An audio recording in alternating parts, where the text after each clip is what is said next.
அதுக்கு சின்ன வெங்காயம், பூண்டு, தக்காளி, வெங்காயம் இதெல்லாம் கட் பண்ணி வச்சுட்டேன். இப்போ தக்காளி வெங்காயத்தை மட்டும் கட் பண்ணி அரைச்சிக்கலாங்க, பேஸ்ட் பண்ணிக்கலாம். இதில் ஸ்டவ் ஆன் பண்ணி ஒரு கடாய் வச்சுக்கோங்க. கடாய் நல்லா சூடான பிறகு கொஞ்சம் எண்ணெய் ஊற்றிக்கலாங்க. கொஞ்சோண்டு கடுகு போட்டுக்கலாம், கொஞ்சம் வெந்தயம் போட்டுக்கலாம் குழம்புக்கு. கடுகு நல்லா பொரிஞ்சிடுச்சு. பொரிஞ்ச பிறகு நசுக்கி வச்சு பூண்டு சேர்த்துக்கலாங்க. சின்ன வெங்காயம் தட்டி வச்சுருக்கோங்க, ஒரு கைப்பிடி அளவுக்கு சின்ன வெங்காயம்.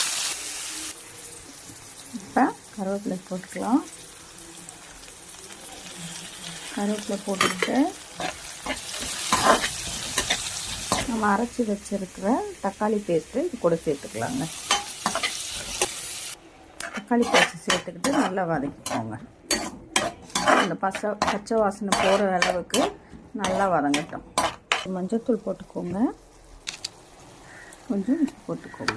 குழம்பு காரத்துக்கு ஏற்ற மிளகாத்தூள் போட்டுக்கோங்க. நான் ஒரு 2 ஸ்பூன் மிளகாத்தூள் போடுறேன். நல்லா அந்த மிளகாத்தூளை மிக்ஸ் பண்ணிக்கோங்க. மிக்ஸ் பண்ணிவிட்டு இப்போ நம்ம கட் பண்ணி வச்சுருக்கோம் இல்லைங்க கிழங்கு, அதை அது கூட சேர்த்துக்கலாம். நமக்கு தேவையான அளவு தண்ணி ஊற்றிக்கலாங்க. நல்லா மிக்ஸ் பண்ணிக்கிட்டு தேவையான அளவு கொஞ்சம் தண்ணி ஊற்றிக்கோங்க.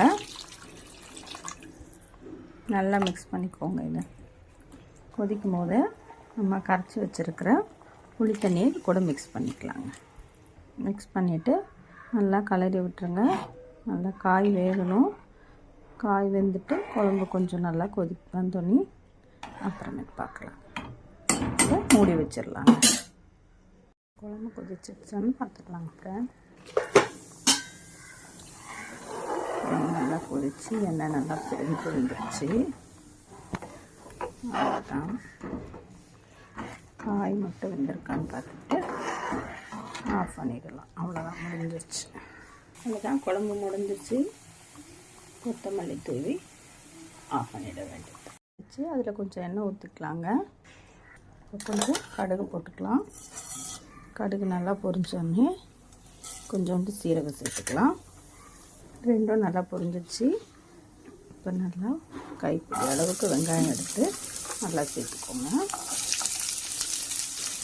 நம்ம அவரைக்காய் பொரியல் தான் பண்ண போகிறோம், அதுக்கு தான் பார்க்கணும்.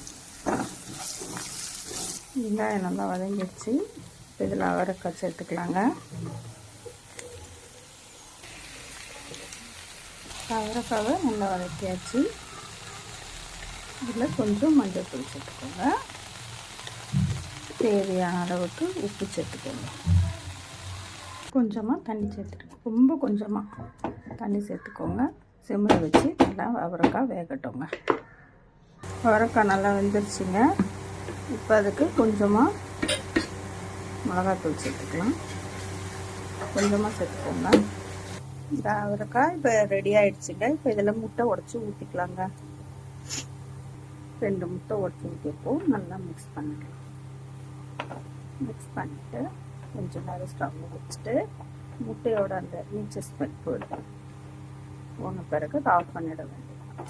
இப்போ அவரைக்காய் பொரியல் ஃபுல்லாக ரெடி ஆகிடுச்சுங்க. முட்டை நல்லா மிக்ஸ் ஆகிடுச்சு. இப்போ நம்ம இதை ஆஃப் பண்ணிட வேண்டியது. அவ்வளோதான், ஆஃப் பண்ணிட்டு சர்வ் பண்ணிடுவோம். அதுக்கு ஒரு பேன் வச்சு கொஞ்சம் எண்ணெய் ஊற்றிருக்கோம். இப்போ முருங்கைக்கீரை பொரியல் பண்ண போகிறோம். அதுக்கு எண்ணெய் சூடாகணும். எண்ணெய் சூடாகணுன்னே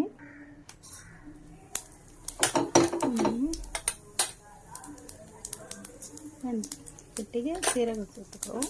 நம்ம தட்டி வச்சுருக்கிற பூண்டும் காஞ்ச மிளகாவும் சேர்த்துக்கிட்டோம்.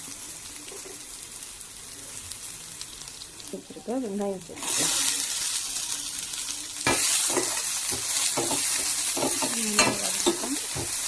இப்போ இதில் நம்ம அரைச்சி வச்சுருக்கிற முருங்கைக்கீரையை சேர்த்துக்கலாம்.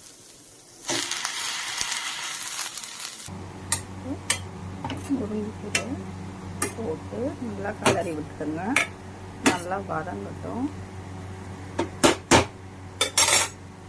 இந்த முருங்கைக்கீரைக்கு தேவையான அளவு உப்பு சேர்த்துக்கலாம். கீரை பொரியலும் ஆல்மோஸ்ட் முடிஞ்சிச்சு. இப்போ இதுலேயும் ஒரு முட்டை உடச்சி நம்ம ஊற்றிக்கலாங்க. ஒரு முட்டை உடச்சி ஊற்றிக்கிட்டோம். இப்போ அதை அப்படியே நம்ம மிக்ஸ் பண்ணிக்கலாம். முட்டை போட்டு நல்லா கலக்கி விட்டோம். இப்போ இன்னும் கொஞ்சம் நேரம் கழித்து ஸ்டவ் ஆஃப் பண்ணிடலாங்க. அவ்வளோதான், முருங்கைக்கீரை பொரியலும் ரெடி ஆகிடுச்சு.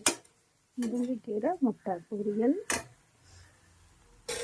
அவரைக்காய் முட்டை பொரியல், அவ்வளோதான், ரெண்டும் ரெடி ஆகிடுச்சு.